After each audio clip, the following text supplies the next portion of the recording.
Assalamualaikum warahmatullahi wabarakatuh. Alhamdulillahi rabbil alamin. Alhamdulillahilladzi la ya'til hasanata illa minhu. Asyhadu an la ilaha illallah wa asyhadu anna Muhammadan abduhu wa rasuluh. Allahumma salli ala Muhammad wa ali Muhammad kama sallaita ala Ibrahim wa ali Ibrahim innaka Hamidum Majid.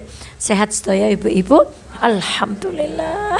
Mari kita bersyukur kepada Allah, syukur yang luar biasa. Di hari Senin ini, di mana amalan kita dilaporkan kepada Allah, kita diizinkan oleh Allah untuk di majelis ilmu.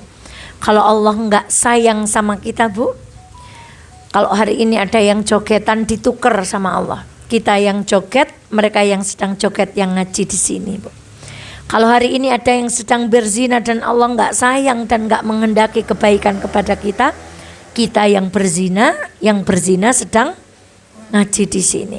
Maka mari kita syukuri hidayah dari Allah, nikmat dari Allah ini luar biasa. Semoga ini adalah tanda bahwa Allah menyayangi kita semuanya. Shalawat dan salam semoga senantiasa terlimpah kepada baginda Muhammad sallallahu alaihi wasallam. Dalam sebuah hadis, sesungguhnya orang yang menghafalkan Al-Quran bersama safaratil kiramil bararah, dengan malaikat yang mulia, itu menghafalkan. Bagaimana kalau kita mencoba mentadaburi, kemudian sedikit-sedikit mengamalkan. Maka ya Allah, semoga duduk kita pagi hari ini dalam rangka bertadabur, supaya kita menjadi orang-orang yang takilun dengan mentadaburi satu demi satu ayat Al-Quran, menjadi jalan kelak kita ditolong Allah melalui syafaat baginda Muhammad sallallahu alaihi wasallam. Tayyib, kemarin saya tawarkan, Bu, mau diulang apa enggak ini tafsir Al-Qadar, karena ini masih bulan Syawal. Ustazah Eva kemarin hari Ramadan baru membahas tentang tafsir suratul Qadar. Tapi barangkali ada yang tidak ikut, barangkali ada yang sudah lupa, atau untuk ngetes kita tes dulu apa ini ya, Lailatul Qadar ya, Masya Allah. Bismillah, hari ini kita akan belajar tentang dan akan mentadabburi surah Al-Qadar. Surah Makkiyah, surah yang ke-97, jumlah 5 ayat. Kalau kita mengacu kepada Al-Quran, Al-Qadar langsung dimaknai sebagai dalam buka kurung, kemuliaan tutup kurung. Mari kita perdalam lagi dan mentadaburi bagaimana keindahan suratul Qadar. Ibunda sekalian yang dirahmati Allah, orang di dunia kalau untuk mengenalkan bulan Ramadan itu ibadah yang paling identik itu ibadah apa? Puasa. Mau orang Islam, mau orang Hindu, mau orang Kristen, mau orang gak bertuan, kalau dia mendengar nama Ramadan, pasti dia mengerti bahwa di dalam bulan Ramadan itu ada ibadah apa? Puasa. Bahkan kita pun begitu. Kalau Ramadan identiknya dengan apa? Puasa. Tapi ternyata Al-Quran lain ketika mengenalkan bulan Ramadan. Al-Quran mengenalkan bulan Ramadan kepada kita semuanya bukan dengan berpuasa. Coba ada ayat tentang perintah berpuasa. Ya ayyuhalladzina amanu kutiba alaikumusiyam, sampai terakhir. Ada kata-kata Ramadan? Tidak. Nanti sampai ayyaman ma'dudat. Begitu ke bawah, syahrul ramadhan alladzi unzila fihil Qur'an. Kita taunya kalau bulan Ramadan itu identik dengan puasa. Ketindian ya deh.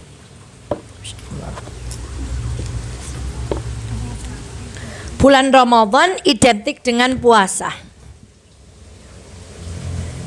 Habis nih. Coba. Ada tintanya tadi, nggak apa-apa pakai yang ini aja, masih ini. Ramadan identik dengan puasa. Tapi Al-Quran ketika mengenalkan bulan Ramadan, Al-Quran menggunakan unzila fihil Quran. Berarti Al-Quran mengenalkan bulan Ramadan dengan satu peristiwa turunnya apa? Al-Quran. Ini yang gak pernah kita pikirkan. Kita kalau Ramadan pokoknya mikirnya nastar. Walaupun sekarang nastarnya ditoples tinggal berapa biji gitu. Gak kepikiran kita. Oh iya ya, baru aware sekarang. Iya ya. Al-Quran itu mengenalkan Ramadan dengan proses turunnya Al-Quran. Dan karena diturunkan Al-Quran, maka orang bergembira. Cara bergembiranya orang Islam itu dengan berpuasa. Perintah puasa. Makanya Nabi setiap hari kelahirannya, salah satu sunnah yang beliau lakukan adalah berpuasa. Kalau kita bahagia ngapain, Bu? Pesta, ya kan, Bu? Kalau Nabi berbahagia, Masya Allah. Kata guru kami Dr. Muhammad Yahya itu, kalau orang Islam itu berbahagia dan bersyukur itu salah satunya dengan menjalankan ibadah puasa. Maka ibunda, orang Islam itu mestinya dengan Quran itu bahagia, Bu. Tapi kita belum. Kita kalau dapat hadiah bahagia, motor baru bahagia, HP baru. Tapi apakah ketika kita mendapatkan HP baru itu sebahagia kita mau belajar Al-Quran? Padahal orang beriman itu mestinya berbahagia dengan semua yang berkaitan dengan Al-Quran. Maka mari kita bersyukur. Ketika yang lain tidak tertarik, mungkin Masya Allah diuji dengan kesibukan atau diuji dengan sakit, Allah menggerakkan kaki kita semuanya duduk di tempat ini untuk bertadabbur dengan Al-Quran. Dan nanti kita cek, orang-orang yang mau bermuamalah dengan Al-Quran itu ikut dimuliakan. Coba, malam diturunkannya Al-Quran, malam apa? Lailatul Qadar. Bulannya Ramadan. Malaikat yang membawa, Masya Allah. Yang menerima Nabi siapa, Bu? Yang berkaitan dengan Al-Quran itu selalu mulia. Maka ya Allah, itu menjadi kabar gembira untuk kita. Semoga hari ini kita duduk bertadabbur Al-Quran dan kita menjadi orang-orang yang digembirakan oleh Allah hidupnya di dunia dan di akhirat. Dan ada satu kisah sebelum kita masuk pada ayat yang pertama. Setelah Nabi mendakwahkan Al-Quran, itu terjadi luar biasa kejadiannya di Mekah. Bapak dengan anak bertengkar karena bapaknya beriman, anaknya tidak. Atau anaknya beriman, bapaknya tidak. Atau istrinya beriman, suaminya tidak ikut beriman. Maka orang kafir Quraisy itu bermusyawarah. Jo, temui baginda Muhammad SAW. Temui Muhammad. Siapa yang akan diminta untuk menemui beliau? Adalah seorang laki-laki yang bernama Utbah bin Rabi'ah. Siapa, Bu? Utbah bin Rabi'ah. Siapa beliau? Beliau adalah ahli syairnya orang Arab. Wah, kalau ahli puisinya orang Indonesia itu siapa, Bu? Khairul Anwar gitu ya. Kalau kita bertemu dengan beliau itu kan, kalau beliau mungkin baru kayak gini langsung jadi puisi, lihat pintu jadi puisi. Nah kita duduk di pinggir kebun teh aja nggak jadi puisi kok, Bu. Nah, Bu, karena kita bukan pakarnya. Yang namanya Utbah bin Rabi'ah kemudian diutus kepada Rasulullah SAW. Dan dia ahli apa tadi? Ahli syair. Dan Al-Quran itu kan orang kafir Quraisy menganggap bahwa Quran itu syair. Maka apa yang dilakukan beliau? Beliau berkata, apa yang dilakukan dia? Dia berkata kepada baginda Muhammad SAW, ya Muhammad, kamu tuh pengen apa toh dakwah ini? Kalau kamu pengen banda, tak gawe kamu orang jadi orang paling sugih di Mekah. Kalau kamu berdakwahnya ini pengen wanita, maka pilihlah wanita yang paling cantik di Mekah. Dan tidak hanya satu akan aku nikahkan engkau dengan 10 orang wanita. Kira-kira kalau yang didatangi ustadznya baru kayak Mbak Eva gitu, ditawari kayak gitu gimana, Bu? Ustadzah Eva berhenti nggak usah ngaji. Tak bikin Ustadzah Eva jadi orang paling kaya se Wonosobo. Terus Ustadzah Eva pengen apa? Gitu. pengen motor, meleh, ora kursi siji, montore tek nei. Ya Allah, mungkin kalau kita goyah, Bu. Tapi apa baginda Muhammad Shallallahu Alaihi Wasallam ketika ditantang seperti ini, beliau hanya menjawab dengan, Masya Allah, riwayat menyebutkan membaca suratul Fusilat. Nah, surat apa? Fusilat.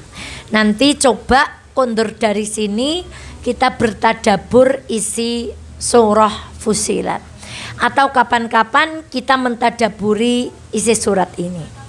Nanti di salah satu ayat di surah Fusilat ada kata-kata sa'iqah.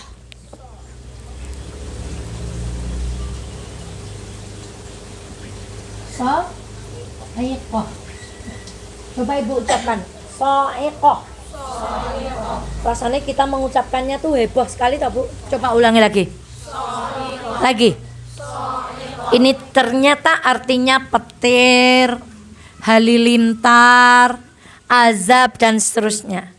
Kata Nabi Muhammad ketika membaca surat Fusilat ini, siapa tadi laki-laki yang diutus? Itu merasa diajak berbicara oleh Al-Quran. Seolah-olah Al-Quran itu bicara kepada dia, wahai Utbah, kalau kamu terus mengancam dan tidak mau mengikuti dakwahnya baginda Muhammad Shallallahu Alaihi Wasallam, maka engkau akan dilanda dengan satu bencana yang bernama bencana apa? Sa'iqah. Bencana seperti yang telah menimpa kaum Ad, seperti yang telah menimpa kaum Salih, seperti yang telah menimpa kaum Lut. Dan orang Arab itu tahu semua tentang kisah kaum Lut, kaum Ad itu. Seperti kita, siapa orang Indonesia yang nggak tahu tsunami? Anak kita aja yang nggak menangi kalau kita bilang tsunami, mereka ngerti apa enggak? Sama. Jadi orang Arab itu ketika Al-Quran bicara sa'iqah, mereka terbayang apa yang terjadi pada kaum Ad, kaum Sodom, kaum Samud ketika bumi dibalikkan kemudian mereka dihujani dengan batu. Kemudian kata riwayat ini mengatakan seolah-olah Uqbah ingin menutup mulut baginda Muhammad Sallallahu Alaihi Wasallam. Cara wono sobe pun. Kula mboten kiat. Karena dia ini ahli apa? Syair. Jadi mengerti betul bagaimana bahasa Al-Quran. Ini pelajaran untuk kita, Bu. Itu orang kafir, Bu. Ketika dibacakan Al-Quran hatinya merasa diajak apa, Bu? Berdialog. Lah kita orang Islam, kalau baca surat Fusilat napa njur merinding kata niku, Bu? Apa kalau kita baca suratan dalam Al-Quran kemudian kita menangis? Maka ini ya Allah, kisah ini menjadi renungan untuk kita. Orang kafir aja, karena dia mengerti tentang Al-Quran, ketika dibacakan kepadanya ayat-ayat Al-Quran, hatinya langsung apa, Bu? Ya Allah, iki koyok ngejaki aku ngomong. Umar bin Khattab, siapa yang tidak takut dengan Umar bin Khattab? Tunduknya bukan dengan pedang, tunduknya bukan dengan gulat, tapi Umar bin Khattab tunduk dengan satu surah di dalam Al-Quran, yaitu surat Toha. Lalu kita baca Quran berkali-kali hatinya tidak tunduk, itu gimana, Bu? Lalu kita baca Al-Quran, buat maca Quran tapi maksiat jalan terus, itu gimana? Apa saking pinternya kita tidak bisa memahami Al-Quran? Apa saking kurangnya ilmu kita dan kedekatan hati kita kepada Al-Quran? Maka mari kisah ini menjadi renungan untuk kita semuanya. Lah, sing jenenge Utbah wong kafir gak ngancam baginda Muhammad saja, dibacakan Al-Quran hatinya langsung gak pengen dengar, Bu, ketakutan. Maka kalau ada orang beriman, acara halal bihalal, nah kemarin di Al-Hasna sampai tak seneni do ibu-ibu itu. Ana wong maca Quran kok pesertane dongeng dewe, itu pun terjadi kemarin. Bahkan kadang itu pertemuan para haji dan hajah. Itu kalau Quran dibacakan dongeng, saya gini, Bu, Masya Allah, ini dongeng pertemuan yang paling sunyi Wonosobo. Karena pesertanya itu nama, Bu, ada Quran dibacakan do cerita sendiri-sendiri, ada Pak Kiai ngendika dongeng sendiri-sendiri. Maka suatu saat saya mengisi halal bihalal itu di suatu tempat, ada seorang bapak itu mengingatkan sebelum saya mengingatkan. Jenengan niku Quran diwacake kok ngomong dewe. Lah nek Quran mau mboten dimirengke apa meneh omongane menungso. Maka mari bentuk bahwa kita seenggak-enggaknya walaupun tidak mengerti seperti Utbah, tapi kalau Al-Quran dibacakan kita menggunakan standar paling minimal apa, Bu? Fastami'ulah. dengarkan, syukur-syukur sambil mendengarkan bisa apa? Bisa merenungi. Mari kita masuk kepada ayat yang pertama, bunyinya bagaimana? Inna anzalnahu fi, pakai itu bahasa aja kayaknya lebih enak ya. Inna anzalnahu fi Lailatul Qadar. Sekarang Ibu. Inna artinya apa? Inna nahnu. Nah sebenarnya itu inna anzalnahu fi lailatul qadar. Allah itu setidaknya menggunakan kata ganti itu Bu. Contoh, qul huwallahu ahad, Allahus samad, lam yalid wa lam yulad wa lam yakul lahu kufuwan ahad. Ada pakai nama Allah, ada pakai walam yakul lahu, pakai kata ganti hu. Huwaladzi, dialah Allah yang. Nah, maka ibunda, kadang-kadang Allah menggunakan kata-kata saya. Nih, Bu. Ini kan menggunakan kata kami. Inna anzalna, sesungguhnya kami. Allah kadang-kadang berbicara kepada kita semuanya hambanya melalui Al-Quran itu menggunakan saya. Kalau di surat ini menggunakan apa? Kami. Contoh kapan Allah menggunakan kalimat saya. Wa idza sa'alaka ibadi anni fa inni. Kalau Muhammad ada seorang bertanya di mana Allah dan kemudian dia meminta kepada Allah, fa inni qaribun, aku dekat. Enggak pakai kami toh? Pakai apa? Pakai aku. Nah, kemudian ada lagi, itu menunjukkan cintanya Allah. Kalau ada wong nyuwun posone wis apik kok lebare do ndonga matur-matur, nek Gusti Allah niku cepak. Kemudian yang kedua, contoh Allah menggunakan kalimat aku. Fa inni u'adzibuhum, maka pasti aku akan menyiksanya. Jadi ketika Allah itu ingin menyampaikan satu azab atau Allah ingin mengungkapkan satu cinta, Allah menggunakan kata apa? Saya, aku cinta padamu. Ibu kalau bilang sama suami, aku cinta padamu atau kami cinta kepadamu? Untuk menekankan bahwa yang mencintaimu itu hanya siapa? Hanya aku, I love you. Begitu juga marah, aku mbok sih ya. Nggak pakai kami toh Bu? Nah Bu, pakai apa Bu? Karena orang itu kalau sudah marah udah nggak pakai nama lagi. Pakai apa Bu? Aku, mbok kapak ke aku gitu kan? Pakai. Kalau orang marah itu keakuannya apa Bu?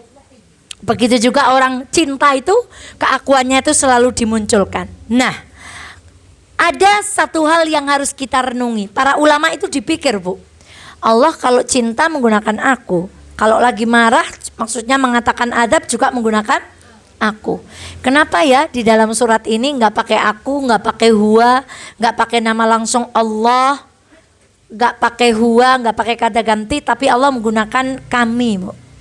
Kalau ulama kayak gini ini dipikir. Kalau kita Bu, just maca mawon. Tapi kalau ulama tuh yang sedetail ini tuh diapakan? Difikir. Kemudian dicari bagaimana. Masya Allah. Maka ketika Allah menggunakan kalimat kami, ada dua hal yang ingin ditunjukkan. Satu, menunjukkan kebesaran.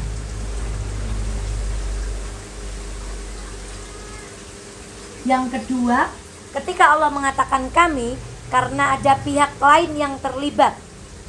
Untuk menurunkan Al-Quran, Allah menugaskan malaikat yang paling mulia siapa? Jibril. Allah Ta'ala a'lam, ini salah satu pendapat. Sehingga menggunakan kata kami. Dan banyak ulama yang cenderung kepada kalimat keagungan. Non sewu, seperti kita menyimak pidato orang besar. Biasanya orang-orang itu tidak menggunakan kalimat saya, tapi kalimat apa? Kami berdiri di sini gitu kan Bu. Karena kami itu untuk menunjukkan kebesaran. Sekarang kalimat anzalnahu. Al-Quran diturunkan menggunakan sedikitnya dua kalimat. Satu kalimat unzila. Satu kalimat nazzala. Nazzala, satu anzala atau unzila. Nah, ini kan pakai ini. Inna anzalnahu, pakai yang A atau pakai yang B? Pakai yang A. Ini kalimat ini di dalam bahasa Arab menunjukkan bahwa peristiwa turunnya Al-Quran yang ada di dalam surat Al-Qadar adalah peristiwa turunnya Al-Quran sekaligus. Nah, kalau turunnya Al-Quran turun berapa tahun? 23. Kalau nazala itu menunjukkan Quran turun sesuai dengan munasabah, sedikit demi sedikit, tabat yada terkait dengan Abu Lahab, inna a'taina al-kausar terkait dengan orang yang menghina tentang kematian putranya baginda Muhammad. Tapi kalau anzala itu menunjukkan Al-Quran pada surat yang kita bahas hari ini turun sekaligus. Dari mana? Dari Lauhil Mahfud ke Baitul Izzah. Napa, Bu? Nah, kita ulangi lagi. Al-Quran turun sekali mak gedebuk gitu supaya ibu mudah ngeling-ngeling. Dari Lauhil Mahfud ke Baitul Izzah pada malam apa? Lailatul Qadar. Tetapi turunnya sedikit demi sedikit sesuai dengan peristiwa. Terjadi berapa tahun? 23 tahun. Kapan terjadinya? Bermacam-macam sesuai dengan kejadian waktu itu. Sekarang pertanyaannya, kenapa ada yang memperingati nuzulul Quran dan ada yang memperingati malam Lailatul Qadar? Siapa yang bisa jawab dikasih hadiah door prize pertama. Kenapa ada yang memperingati nuzulul Quran biasanya tanggal pinten? 17. Dan ada yang memperingati malam Lailatul Qadar biasanya tanggal berapa? Malah ada yang memperingati dua-duanya kok. Tanggal 17 yo pengajian, malam ganjil nggih pengajian. Kenapa, Bu? Angkat tangan. Berarti door prize-nya buat Ustaz Haifah ya, Bu. Ibu, ketika malam 17 Ramadan itu mengacu pada peristiwa turunnya pertama kali Al-Quran kepada Rasulullah. Surat apa? Surat Al-Alaq. Iqra bismi rabbikal ladzi khalaq. Turunnya kata para ulama pada tanggal 17 Ramadan. Sedangkan yang melakukan peringatan pada malam-malam ganjil berarti memperingati turunnya Al-Quran secara apa? Secara keseluruhan. Dari mana ke mana? Mahfud ke? Nah, niki non sewu cara Bu Guru niki pengen. Do you understand ya? Gitu sudah paham nggih? Kenapa 17? Mereka mengacu kepada kejadian apa? Turunnya Al-Quran yang pertama kali. Surat apa? Al-Alaq. Kepada siapa? Nah, tetapi peristiwa Lailatul Qadar itu peristiwa yang berhubungan dengan diturunkannya Al-Quran, Ibu, dari Lauhil Mahfud ke Baitul Izzah pada malam Lailatul Qadar. Sekarang kalimat diturunkan berarti dari bawah dibawa ke atas apa dari atas dibawa ke bawah? Itu namanya turun. Kalau dinaikkan baru apa? Nah, sekarang kita belajar di rumah. Ini sederhana supaya kita lebih memaknai lebih dalam, Bu. Perkara-perkara sing teng dhuwur niku biasane perkara-perkara sing apik. Ibu punya keramik, belinya di Cina atau di Belanda, nggak mungkin ditaruh di lantai, Bu. Karena kalau kesampar anak saya, Ibu bisa apa, Bu? Wah, Bu. Biasanya kalau yang istimewa ditaruhnya di bawah atau di atas. Nah, seperti cangkir yang bagus-bagus Ibu taruh di atas, yang jelek-jelek dipakai, gitu. Mau kena yang bagus-bagus ditaruh di lemari, yang sudah jelek, oh podo to karo aku to, Bu. Masa. Tapi kalau yang ditaruh di bawah, non sewu, ada satu benda namanya keset. Itu pernah ditaruh di atas enggak? Walaupun regane larang, Bu. Saya kalau lihat para pemilik skincare itu, Bu, walah, tuku bantal, tuku selimut, kaos kaki wis seharga motor, Bu. Lah saya cor bayangna, apa imbane nek tuku kisit Jur mereke kuwi disukna ndhuwur tetap di mana, Bu? Nah, kenapa Mbak Eva berbicara seperti ini? Coba kita renungkan. Untuk kita semakin bisa mentadaburi segala sesuatu yang berasal di atas itu sesuatu yang mulia. Bagaimana kalau yang mulia itu kok diturunkan untuk menjadi petunjuk kita semuanya, Ibu? Masya Allah, itu luar biasa, Bu. Sekarang begini, Ibu kenal dengan Khairul Anwar tadi, Bu? Cuman tahu tok nggih. Saat ini kita gesang napa mboten sih biayine? Umpami, Bu, Pak Bupati bikin buku. Terus pada suatu peristiwa di mana seluruh orang Wonosobo kumpul, kok Ibu yang diminta membacakan karya Bupati itu. Kira-kira Ibu gimana? Merasa apa? Cara sinetron zaman kula cilik ku tersanjung gitu, Bu. Ya kan, Bu? Misalnya ada seorang guru, katakan datang kemari Ustadz Adi Hidayat. Kemudian beliau membawa satu lembar yang bertuliskan kata-kata beliau. 2 juta jamaah yang hadir, Ibu ditunduk untuk baca bukunya Ustadz Adi Hidayat. Kira-kira Ibu gimana? Tersanjung. Sekarang, mari kita renungi. Ini yang diturunkan bukan hanya buku puisinya Khairul Anwar, tetapi ucapannya siapa, Bu? Dan kita diperintahkan masing-masing kita ini untuk membaca, Bu.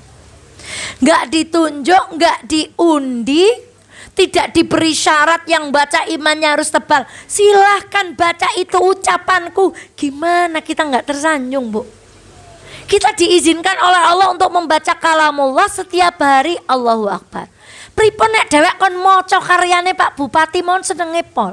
Lah ini kita suruh baca ucapan Allah yang itu petunjuk kehidupan kita. Lah kok kita mboten seneng?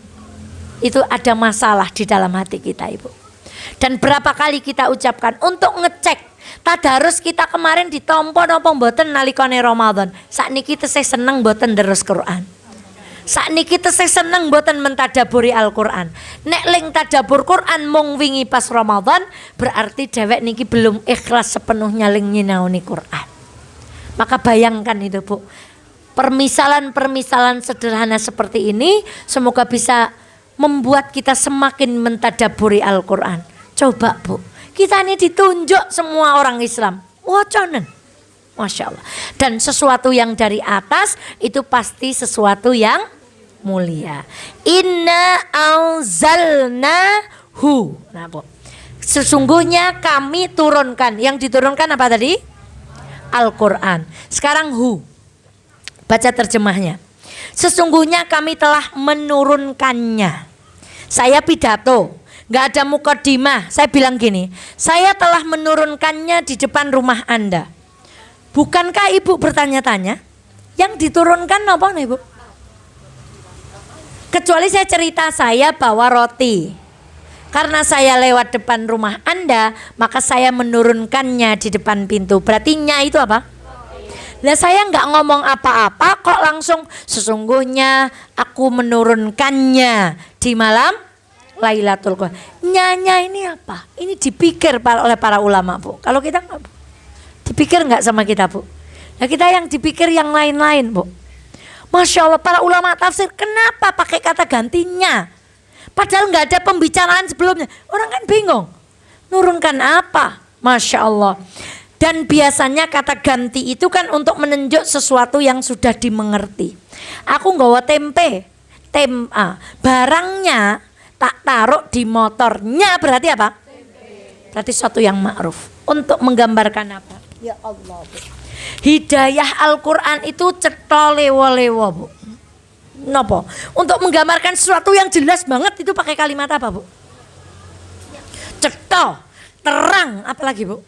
Jelas, apalagi? Cetha, terang, apalagi? Gamblang, apalagi? Coba, Bu. Kita tuh kan kalau melihat sesuatu yang jelas, wis rasa nganulah cetom banget kok. Misalnya ada kasus, prigesi ceritane lah. Wis terlalu jelas lah kabeh wong wis. Apa, Bu?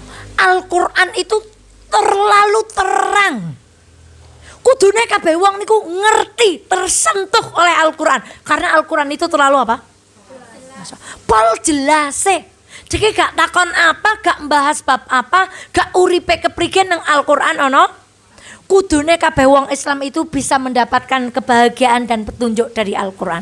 Karena Al-Qur'an itu sangat jelas. Kita ingat perkataan Imam Syafi'i. Ilmu itu nurun wa nurullah la yuhda lil 'asi. Ilmu itu ibarat cahaya. Dan cahaya itu tidak bisa menembus al-asi, orang-orang yang hatinya banyak maksiat. Kalau di Al-Quran, hati yang banyak maksiat setiap hari itu diberikan 1 titik. Misalnya ini hati, kenapa tuh hati kok gambarnya lumbu, Bu? Caranya biar sekolah kalau godong warung ya, Bu. Jadi dicubles napa, Bu? Nah, ini tugel panai ngeten, Bu. Panai kan tugel kan, Bu? Nah, jadi tembus mburine, Bu. Masya Allah. Hati itu kalabal Rona, sekali berbuat salah, tik. Berbuat salah lagi, tik. Hati itu kan mau menerima cahaya. Tapi kalau hatinya penuh dengan titik, cahayanya bisa nembus nggak? Seperti kaca yang sudah terlalu banyak nodanya. Maka Bu, kenapa banyak orang tidak bisa mendapatkan petunjuk dari Al-Quran? Bukan Qurannya yang kurang cetoh, tapi karena hati kita yang terlalu banyak Jadi kita baca Al-Qadar, baca apa, lam yakunil, kita nggak tertembus hatinya, Bu. Karena kita belum belajar dan hati kita mungkin penuh dengan maksiat. Sekarang, inna anzalnahu fi lailah. Ibu masih ingat insya Allah, malam. Al-Quran diturunkan di malam hari. Ingat, semua yang berkaitan dengan Al-Quran menjadi mulia. Malam diturunkannya Al-Quran jadi malam apa? Paling mulia. Malaikat yang membawa Al-Quran tadi menjadi malaikat yang paling. Kenapa malam? Kok enggak siang? Pernah kita pelajari, malam itu lebih tenang atau lebih hiruk pikuk? Lebih tenang. Sekarang, ibu pikirannya ketika malam dan siang itu ngumpul kapan? Waktu malam atau waktu siang, Bu? Kalau siang kayak gini mikirnya macam-macam. Bocah mangkat sekolah, sarapan opo, engko jempute piye, lebar iso ngaji pora nang 77. Kalau malam kan pikirannya tinggal apa, Bu? Bahkan kita kalau perjalanan jauh, pokoknya nek wis mengi tekan ngomah arep langsung napa, Bu? Nah, malam itu menunjukkan orang itu kumpul semua. Fokus. Dia juga bersama orang-orang yang disayanginya. Kemudian pikirannya lebih tenang, hatinya lebih tenang, maka dipilihlah malam, bukan apa, Bu? Bukan siang. Maka coba, sholat duhur dengan sholat tahajud itu lebih hening mana, Bu? Sholat tahajud. Sholat sunnah di siang hari dengan sholat sunnah yang kita lakukan di tengah malam saat jangkrik berbunyi, saat orang-orang tidur, lebih hening mana di hati kita, Bu? Ibadah malam itu luar biasa, Bu. Makanya obat hati iku 5 perkarane, kan itu. Di antaranya zikir malam perpanjanglah, sholat wengi lakonono malam, Bu. Coba ibu baca subhanallah siang hari seperti ini sambil ketika ngeleler kok tangi ora iso merem meneh, buka jendela weruh bintang jur subhanallah. Itu lebih dalam mana pemaknanya, Bu? Masya Allah. Maka ibunda, semoga kita termasuk orang-orang yang dimudahkan untuk beribadah ketika malam. Fi Lailatul Qadar. Lailatul Qadar punya nama lain, yaitu Lailatul Mubarakah. Lailatul Mubarak atau malam yang diberkahi penuh berkah. 1 Lailatul Qadar, 2 Lailatul Mubarak. Ini baru 1 ayat udah hampir jam 11 ini. Sekarang makna qadar. 1 di terjemahan artinya apa? Kemuliaan. Yang kedua makna qadar adalah takdir atau ketentuan. Kenapa? Karena di malam Lailatul Qadar takdir tahunan kita ditentukan. Kemarin pernah kita bahas, ada takdir besar ditulis di mana? Lauhil Mahfuz. Ditulis oleh makhluk Allah yang bernama apa? Nun wal qalami wa ma pena. Jadi pertama yang diciptakan Allah itu pena. Sebelum penciptaan yang lain. Lalu Allah memerintahkan pena untuk menulis takdir manusia bumi sebelum diciptakan. Kemudian ada takdir tahunan. Takdir yang ditentukan setiap tahun yaitu pada malam Lailatul. Ada juga takdir yang Allah tentukan ketika kita dalam perut ibu. Di breakdown. Ini gempolnya. Diambil lagi sedikit ketika kita di dalam perut ibu. Ditentukan apanya? Matinya, rezekinya, jodohnya, bahagia dan susahnya kelak di akhirat. Itu takdir ketika kita apa, Bu? Dan ada takdir yang ditentukan setiap tahun sesuai dengan takdir sumbernya yang di Lauhil Mahfuz itu, dan itu terjadi pada malam. Bagaimana kalau takdir itu sedang ditentukan dan kita sedang mengangkat tangan beribadah, Bu? Bagaimana kalau kemarin di bulan Ramadan takdir ini sedang di breakdown, sedang ditulis lagi, dan kita sedang bermaksiat kepada Allah Subhanahu wa taala. Saudara pengen balik maning meng Ramadan. Yang ketiga maknanya sempit. Maknanya apa, Bu? Kenapa sempit? Karena banyak malaikat. Wa qaddara alaihi rizqahu.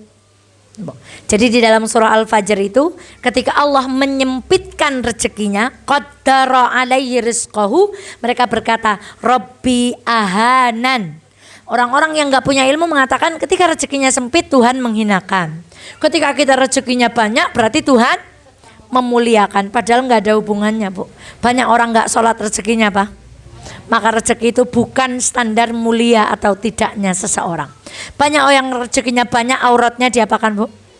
Dibuka. Maka banyaknya rezeki bukan standar kemuliaan. Kenapa sempit? Masya Allah.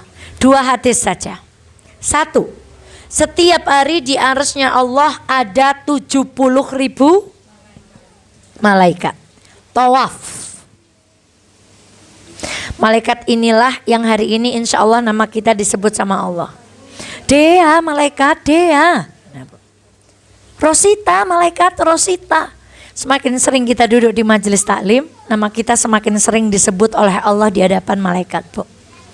Jadi nama kita tuh jadi terkenal di langit. Tapi kalau kadang datang, kadang enggak, malaikat nyos tau krungu cah, tapi kak suwe banget jero ora krungu, Bu. Gitu, Bu. Kayak sandal tuh, Bu. Sandal kita bawa majelis taklim, malaikat dia bilang, aku udah tahu sandalnya. Pasti dia senengnya duduk di depan atau di samping sambil sandaran gitu. Tapi kalau enggak pernah datang malaikat tuh, iki jane sapa to ya? Cok teko, cok ora aku rodok lali. Kalau udah biasa datang malaikat, dapal aku sama orang ini. Bayangkan, setiap kita duduk di majelis taklim Allah membanggakan nama kita di hadapan penduduk langit, Bu. Maka setiap ibu datang kemanapun nama kita seperti apa riuhnya di langit itu menyebut nama.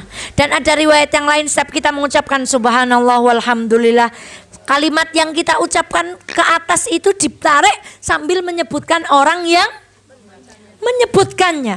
Lalu bagaimana orang yang ahli zikir namanya di langit? Bagaimana orang yang tidak pernah dizikir namanya di langit? Maka ibunda sinten sing boten remen lenggah teng majelis ilmu, Bu. Dan yang dibanggakan ini 70.000 ini sekali muter. Dan tidak pernah kembali lagi sampai hari kiamat. Jadi sehari yang tawaf berapa sekali tawaf? Dan mereka tidak pernah ada malaikat ini lagi sampai hari kiamat. Karena gantian malaikat yang sekarang pertanyaannya berapa jumlah malaikat? Yang kedua, Rasulullah pernah mendengar gini, sahabat, aku krungu ibu kalau dipan sudah kendor skrupnya itu biasanya kalau ditiduri pripun bunyinya, Bu? Nah, in English is kemereket. Yes, kerekat. Rasulullah pernah, aku krungu kemereketing langit. Kenapa langit berkemereket? Karena di setiap 3 ruas jari Rasulullah memberikan isyarat, itu ada malaikat yang sujud dan bertasbih kepada Allah. Sak menten loh, Bu. Dan ini amot nopone Mbak Eva sak menten, Bu. Berarti gede siapa, Bu? Kita kan berapa orang ini kapasitasnya. Tapi untuk malaikat butuh berapa, Bu? Dan mereka semuanya sedang mendoakan kita semuanya. Sinten sing boten remen lenggah teng pengawasan, Bu. Jadi berapa jumlah malaikat yang ikut dengan kita saat ini? Ya Ibu gini aja terus berapa kali, Bu? Anggere kenang mot lengotor-ngotor, itulah jumlah malaikat. Dan ada yang mengatakan bukan berjejer, tapi bertumpuk dari bumi ke arsy-Nya Allah Subhanahu wa taala. Jadi Ibu bayangkan, Allahu Akbar. Ketika pada malam ini kemarin kita berzikir kepada Allah, ada sekian banyak malaikat yang mengatakan amin, semoga doamu diijabah. Amin, semoga ibadahmu diterima oleh Allah. Amin, semoga masalahmu diangkat oleh Allah. Jumlah malaikat yang mengaminkan kita itu tidak terhingga. Siapa yang bisa ngitung seperti itu? Bok S1 nilai matematikane A, nek kon ngitung kados niki pripun, Bu? Enggak bisa semuanya. Ya, maaf ya. Masya Allah. Ibu ketua disuruh menghapus papan tulis, ya Allah. Pokoknya begitulah, Bu. Ketua li tulisannya ya. Mau anak nyambut gawe mau ya bareng-bareng. Ayat yang kedua. Wa ma adraka ma ditakoni. Inna anzalnahu fi lailatul qadr. Wa ma adraka ma. Dalam kita misalnya ngajar, biasanya murid itu kalau ditanya akan lebih apa, Bu? Memperhatikan. Nek ustaz ora tau takon, kok saking menenangkannya loh, Bu. Jadi orang duduk di majelis ilmu kan menenangkan. Karena very menenangkan, akhirnya apa, Bu? Masuk. Jadi saya nggak akan menyalahkan. Kenapa ngantuk di majelis taklim? Sesuai hadis, Ustazah. Karena kalau ngantuk di majelis taklim itu, kalau duduk di majelis taklim hatinya jadi saya nggak nyalain orang ngantuk, Bu, karena orang ngantuk itu sesuai dengan hadis. Saking napa nih hati nih, Bu. Nah, ngenjang jadi nglakoni hadis Pak ngono. Mergane le ngaji kali napa, Bu? Kali ngantuk. Masya Allah. Biasanya kalau ditanya tuh jadi aware.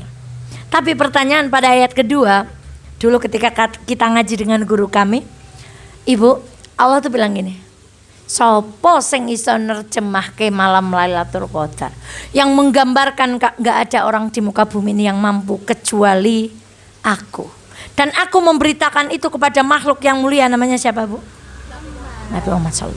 Jadi ada beberapa ayat yang menggunakan kata tanya. Ara'aital ladzi yukadzibu biddin. Ara'aita, apakah kamu lihat? Itu kan. Al-qari'ah. Mal qari'ah. Wa ma adraka mal qari'ah. Pakai kalimat apa? Dan orang semakin ditanya itu semakin memperhatikan dan semakin hanyut dalam pembicaraan. Kowe ngerti? Ngerti apa? Ngerti pora? Ngerti apa? Ngerti apa ora? Kita semakin apa, Bu? Semakin ingin mendalami itu. Maka ibunda sekalian yang dirahmati oleh Allah, apa yang kamu ketahui tentang malam kemuliaan itu? Sekarang langsung pada ayat ketiga, Lailatul Qadri. Lailatul Qadri khairum min alfi syahrin. Sekarang sudah berapa Lailatul Qadar disebutkan? Berapa kali? Berapa kali? Sampai ayat ketiga berapa kali? 1 pada ayat pertama, kedua pada ayat kedua, ketiga pada ayat. Sekarang kita hitung jumlah huruf pada tulisan Lailatul Qadar. Yuk. 1 lam, ya, lam, ta, alif, lam, qaf, dal, ro. Ada berapa?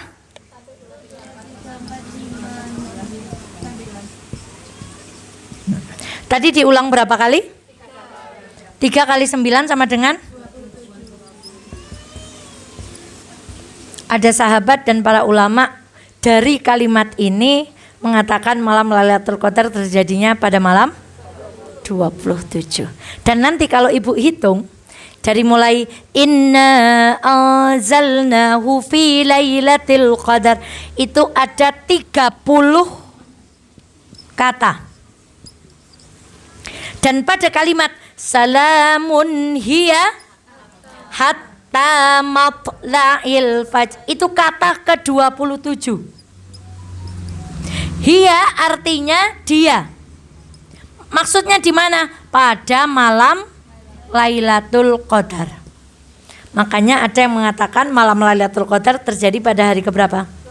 Tapi ini bukan hadis. Ini aja ulama itu merenung, Bu. Ya Allah, bagaimana mereka merenungi Al-Quran sampai kayak gitu. Napa dewek kepikiran ngitung huruf di pengke telu? Nggak kepikiran. Saking mereka ingin tersentuh dengan Al-Quran, mendalami keagungan Al-Quran, mereka sampai mengatakan hal yang seperti ini. Dan kita merujuk kapan terjadinya malam Lailatul Qadar nanti pada hadis-hadis yang sahih yang diriwayatkan oleh para perawi hadis bersumber dari Rasulullah Shallallahu Alaihi Wasallam. Sudah nggak, Bu? Diulang berapa kali? Jumlah hurufnya ada berapa? 9 kali 3 sama dengan? Jumlah kalimat di dalam surah Al-Qadar itu ada 30. Pada kata yang ke-27, salamun hiya hatta matla'il fajar. Yang ke-27 adalah kalimat hiya. Dan hiya diterjemahan mengacu kepada malam. Maka ada yang berpendapat malam Lailatul Qadar mereka menguatkan pada malam kemana? Maka di Arab di mana-mana itu pada malam 27 pasti Masjidil Haram, Masjid Nabawi itu apa, Bu? Tumplek-blek ruah. Mungkin ibu yang pernah umroh di bulan Ramadan pernah merasakan itu. Wallahu ta'ala. Sekarang tadi kan sudah ditanya, siapa yang tahu tentang malam Lailatul Qadar? Lailatul Qadri khairum min 83 tahun lebih 4 bulan apa ya, Bu? 1000 bulan itu 83 tahun sekian bulan. Ini khairun. Khairun artinya apa di sini? Lebih. Nah, berarti terjemahannya gini. Malam Lailatul Qadar itu kalau kita ibadah seperti ibadah 1000 tahun atau terjemahannya lebih baik dari 1000 bulan. Bayangkan. Jadi kalau Lailatul Qadar malam 1000 lebih baik dari Allahu Akbar. Kalau dijadikan tahun 83 tahun. Umatnya Muhammad itu berapa tahun sampai berapa tahun? 60 sampai, dan yang lewat dari ini sangat berarti kalau yang hari ini umurnya 30 tahun jatahnya tinggal berapa? Separuh. Yang sudah 59 masa. Nggak usah tahu. Lah kula pun luweh. Nggih luweh niki. Tekan 70 tahun. Kalau yang pensiunan guru berarti pensiun usia berapa, Ti? 60 tahun. Berarti tinggal berapa kalau sudah pensiun selama 7 tahun? Dan kata Rasulullah yang lewat dari usia ini jumlahnya apa? Lah kok kita masih tenang-tenang? Malah kalau cok lucu mati, Bu. Ya Allah, wong tua ikan go. Tapi itu sih tidak di Wonosobo nggih. Teng pundi, Bu? Ya Allah. Sudahlah ya Allah. Ini ingat kata-kata ini. Bukan seperti kalau bahasa Inggrisnya itu enggak S. Tapi better than gitu, Bu. Lebih baik. Kalau S itu berarti nek kowe salat nang malam Lailatul padha wae salat 83 tahun. Tapi khairun itu lebih baik dari kamu beribadah. Dan ada riwayat yang mengatakan dulu orang di zaman Bani Israel kan umurnya panjang-panjang. Orang bisa disebut ahli ibadah, bisa disebut ustadz, bisa disebut kiai kalau sudah beribadah selama 80 tahun. Nek egen kula kaya nembe 40 tahun urung iso, Bu. Padahal ibu ngundang saya apa? Cara Bani Israel urung kena nek urung pinten umure. Sekarang bayangkan kalau kita hanya bisa mendapatkan kemuliaan itu setelah kita beribadah 80 tahun, padahal umurnya Muhammad berapa? Yuk rasakan kasih sayang Allah. Muhammad, aku pol emane karo kowe lan umatmu. Ora sah ngibadah 80 tahun. Nek gelem ngibadah di malam ganjil, di bulan Ramadan, dia bertepatan ibadahnya dengan malam Lailatul Qadar, maka sama bahkan lebih baik daripada beribadah. Coba rasakan itu, Bu. Ono wong kudu nyambet gawe di perusahaan baru dapat pensiunan. Ini kata bos perusahaan itu, kamu nggak usah nyambet gawe.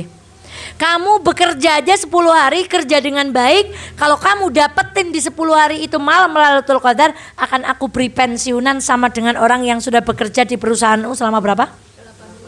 Kok onten wong ra gelem niku lho, Bu. Mesti karyawan nek dingonoke pripun? Ya berlomba-lomba lah, Bu. Masya Allah. Maka Ibu rasakan ini. Pokoknya kalau Ibu nggak bisa merasakan, pokoknya yang salah yang menyampaikan, Bu. Kalau ada orang khutbah sampai yang dengerin khutbah ngantuk, berarti yang salah. Kalau Ibu kok ngaji, kok nggak bisa, aku nggak mudeng Ustaz Eva ngomong apa, salahkan yang ini, Bu. Berarti yang mengungkapkan ke urung patia tayang. Saya ingin mengajak Ibu merasakan betapa kasih sayang Allah kepada diri kita pada titik ini, Bu. Nggak perlu 80 tahun sholatnya. Sinten sing betah puasa 80 tahun, Bu. Sedangkan sahabat aja pernah ngadu, ya Rasulullah, saya menggauli istriku di siang hari. Ya wes, berarti awakmu kudu poso rong. Lah wong sesasi wae mboten kuat kok kon poso. Itu tingkatan sahabat, Bu. Puasa sebulan aja kita, puasa itu, perang itu terjadi saat puasa, Bu. Tapi kalau orang Indonesia puasa itu malah kegiatannya dikurangi, gitu, Bu. Kerja bakti itu sebelum puasa kerja bakti kabeh. Supaya kalau Ramadan tuh nggak ada kerja bakti, karena Ramadan selalu diidentikan dengan apa? Dengan lemas, Bu. Rapat-rapat dipindah. Gak usah Ramadan, gak usah ada rapat. Karena apa? Kita selalu mengidentikan bulan Ramadan itu dengan apa? Kata enek rapat-rapat bulan Ramadan ki rawangun, rano seneke, rano apa nih. Maka semua rapat dihabiskan sebelum bulan, nanti diborong setelah itu halal bi. Padahal bulan Ramadan bagi orang Islam itu bulan produktif. Banyak peperangan dan peristiwa-peristiwa besar itu terjadi pada bulan. Dan ini sangat aneh kalau kita tidak merenungi ini.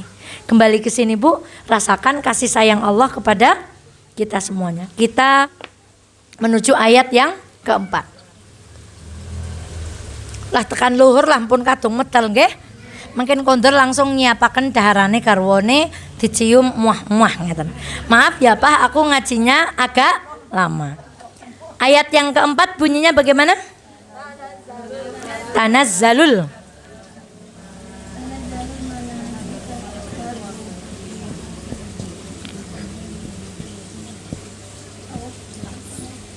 Karena basah. Sekarang tanazzalul. Gak apa-apa. Sekarang ada tanazzalu, ada tatanazzalu. Nah, innalladzina qalu rabbunallah tsumma istaqamu tatanazzalu alaihimul malaikah. Tatanazzalu. Nazzalu. Nun zal. Kalau ini tanazzalul malaikatu. Banyak mana hurufnya? Banyak yang bawah. Sekarang Ar-Rahman. Ar-Rahman dengan Ar-Rahim. Hurufnya lebih banyak mana? 1, 2, 3, 4, 5, 6, 7. 1, 2, 3, 4, 5, 6. Kacek berapa? 1. Ar-Rahman dengan Ar-Rahim itu lebih besar mana? Ar-Rahman itu diberikan kepada semua manusia. Sedangkan Ar-Rahim hanya diberikan kepada orang. Nah, ada yang mengatakan tulis huruf Arab, semakin banyak hurufnya maka menunjukkan sesuatu yang lebih. Tapi tadi jumlah malaikat ada berapa, Bu? Tak terhingga. Ini menggunakan kalimat apa? Tapi pada ayat yang saya baca tadi, yang salah satu menurut tafsirannya, orang yang istiqomah saat meninggal itu akan didatangi malaikat. Kan orang meninggal itu, Bu, sebelum meninggal diberikan kekhawatiran. Maka saat sakaratul maut itu setan godanya warna-warna. Prige anaknya sing tak ditinggal, bojone nyong prige, perusahaane nyong prige, nyong lebarke melbu neraka apa melbu.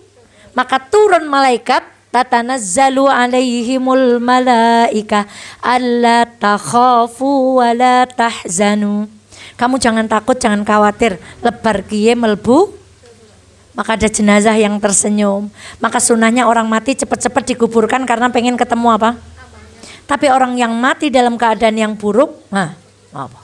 Wan nazi'ati gharqa, ditarik paksa. Seperti kita menarik benang di duri salak. Gak mau keluar, Bu. Mau dibawa kemana jasadku, kata mayat yang di atas keranda. Nanti karena aku setelah ini akan dimasukkan kemana? Gak ditenangkan sama malaikat, Bu. Tapi yang pertama tadi, tenang. Allah takhaf wala tahzan. Jangan takut, jangan khawatir. Lebar kie kowe bakal melebu. Sekarang ada pertanyaan. Ini kan banyak banget malaikatnya. Padahal kalau orang mati kan gak sebanyak malam Lailatul Qadar. Tapi kenapa di sini hurufnya menunjukkan bahwa yang turun itu lebih banyak, sementara yang turun malam Lailatul Qadar yang kita nggak bisa ngitung saja ditunjukkan dengan huruf yang lebih sedikit. Kata guru kami, orang yang mati dari zaman Nabi Adam sampai hari kiamat nanti jumlahnya berapa, Bu? Masya Allah. Sedangkan ini peristiwanya pada malam apa? Nah, lebih banyak mana malaikatnya? Yang bawah. Itu detailnya Al-Quran menggunakan redaksi, Bu. Ini kalau kita mau belajar bahasa Arab.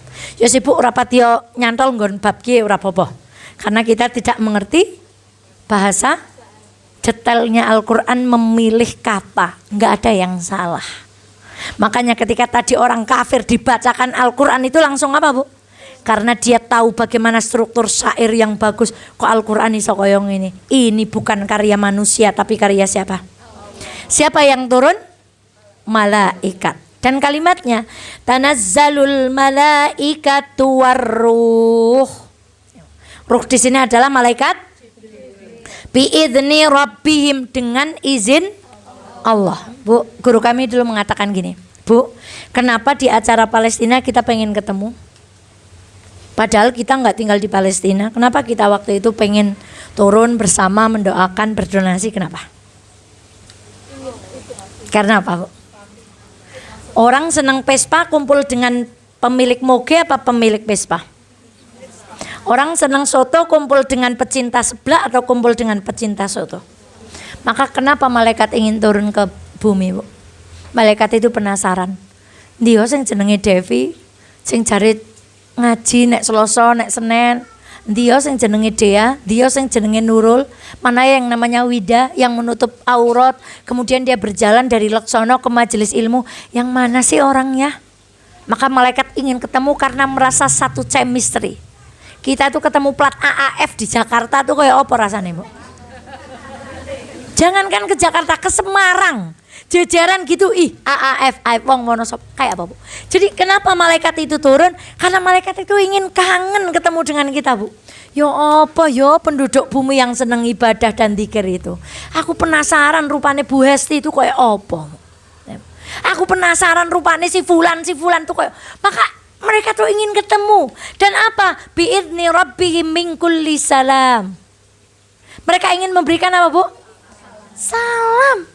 Mengucapkan salam, mengaminkan doa-doa kita. Bayangkan kalau malam gitu kita angkat tangan, yuk malaikat yang sebanyak itu bilang, semoga Allah mengabulkanmu. Assalamualaikum wahai hamba Allah yang sudah rela menutup aurat, pergi jauh-jauh mengeluarkan bensin untuk datang ngaji, ikhlas mendengarkan satu kata demi kata lillahi ta'ala. Oh kaya ngono rupane ya.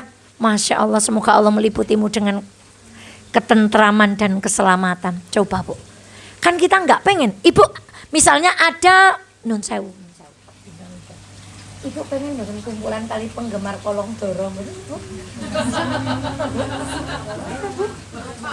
Enggak tahu, Bu. Ya makanya saya delete, enggak dipotong ya deh ya. Kan nggak mungkin kita pengen dengan komunitas yang kayak gitu toh, Bu. Atau penggemar tato, nggak mungkin kan? Kita tertentu, oh ketika ada tablik akbar, semua majelis bareng-bareng. Karena merasa apa? Wah bahasanya anak gaul sekarang tuh, wah sefrekuensi nih. Jadi pengen malaikat juga nih. Ya Allah, itu kok hamba Allah tuh sefrekuensi ya kayak kita ya, ya Allah. Yuk kita temui yuk, rame-rame yuk ke dunia yuk. Kayak apa sih wajahnya yang kalau ngaji itu sukanya duduk di belakang, kalau ngaji sukanya duduk di depan gitu, Bu. Malaikat tuh ingin turun dan ingin memberikan apa? Ya Allah, kita lagi gini nih. Ya Allah, jadikan suamiku suami yang, ternyata malaikat yang di samping kita salamun. Dan ingat ya, malaikat itu turun sampai membuat dunia itu apa? Sempit. Suatu hari Rasulullah itu pernah jinjit ketika menguburkan seorang sahabat.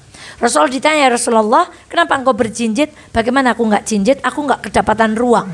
Karena jenazah ini diiringi oleh banyak malaikat. Allahu Akbar. Masya Allah. Maka ibunda sekalian yang dirahmati oleh Allah, ada makhluk yang ingin bertemu dengan kita kalau kita sefrekuensi dengan dia. Tapi kalau kita nggak sefrekuensi dengan malaikat, malaikat pengen nggak ketemu kita? Makanya orang ngantuk di majelis taklim kalau disenggol gini marah nggak? Mbak, ojo digugah aku kayak ngamal ke hadis gitu Bu. Tapi orang ngantuk nonton dangdut kayak joget-jogetan disenggol, marah nggak? Karena yang hadir di majelis taklim itu malaikat Bu. Karena sefrekuensi. Tapi kalau jogetan malaikat, itu suara apa? Aku tidak senang. Makanya yang hadir bukan makhluk yang sefrekuensi Bu. Yang hadir ya yang sefrekuensi dengan dia. Makanya ketika kesenggol dikit langsung apa? Wah, langsung pengen apa Bu? Ya sefrekuensi Bu. Maka orang ngaji tuh mbak ditegur, mbak majeng. Mboten tur. Wah, apa dikon nyongker-nyongker nyong ustokan demen. Ora ana. Paling tersinggungnya di batin no sih. Nah, kayak mbak mau kayak konyong wong anyar wae disengker-sengker. Tapi kan nggak nyalak Bu. Tapi kalau lagi acara-acara orang nggak wah kesenggol langsung pengen apa Bu? Coba Bu. Malaikat ingin berkumpul dengan hamba Allah yang apa?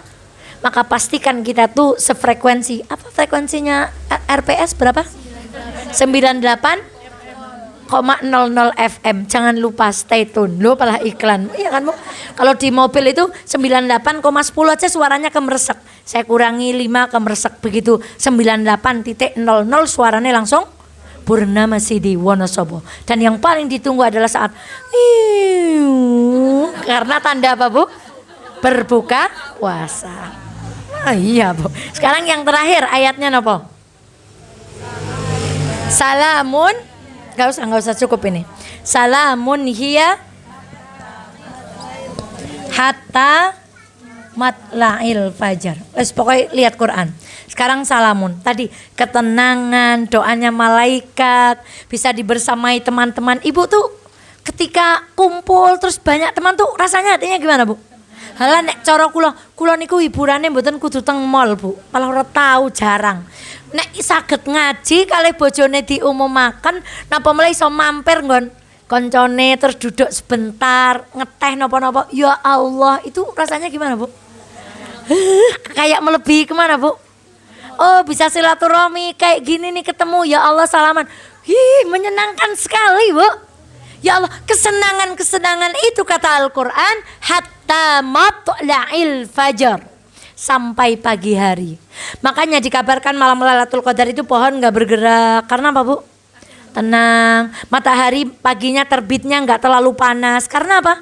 Salamun hiya hatta matla'il fajar.